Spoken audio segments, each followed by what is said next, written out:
Hi friends, welcome to ದಿತು Kannada vlogs. ನಾನಿವತ್ತು ನನ್ನ ಪ್ರಿಯವಾದ ಗಣೇಶ ಮೂರ್ತಿಯನ್ನು ನಾನು ಮಾಡ್ತಾ ಇದ್ದೀನಿ. ನಮಗೆ ಇಷ್ಟ ಇರುವ ವಸ್ತುವನ್ನು ನಾವು ನಮ್ಮ ಕೈಯಾರೆ ಮಾಡಿದ್ರೆ ಅದೊಂದು ಸ್ಯಾಟಿಸ್ಫ್ಯಾಕ್ಷನ್ ಸಿಗುತ್ತೆ. ಸೊ ನೀವು ಕೂಡ ಟ್ರೈ ಮಾಡಿ ಅಂತ ಹೇಳೋದಕ್ಕೆ ಇಷ್ಟಪಡ್ತೀನಿ.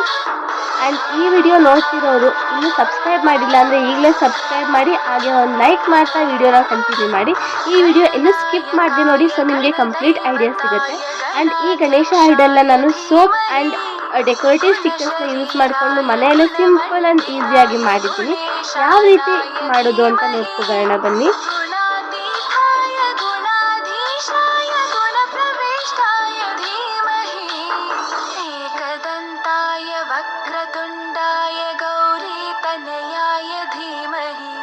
गजेशानाय भालचन्द्राय श्रीगणेशाय धीमहि एकदन्ताय वक्रतुण्डाय गौरीतनयाय धीमहि गजेशानाय भालचन्द्राय श्रीगणेशाय धीमहि.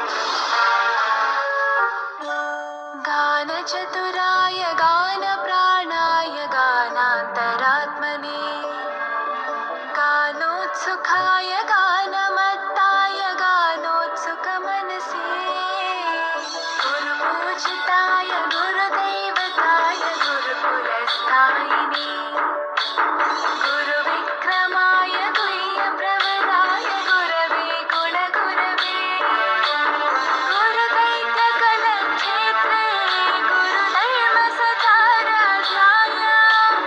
गुरुपुत्रपरित्रात्रे गुरुपाखण्डकण्टकाय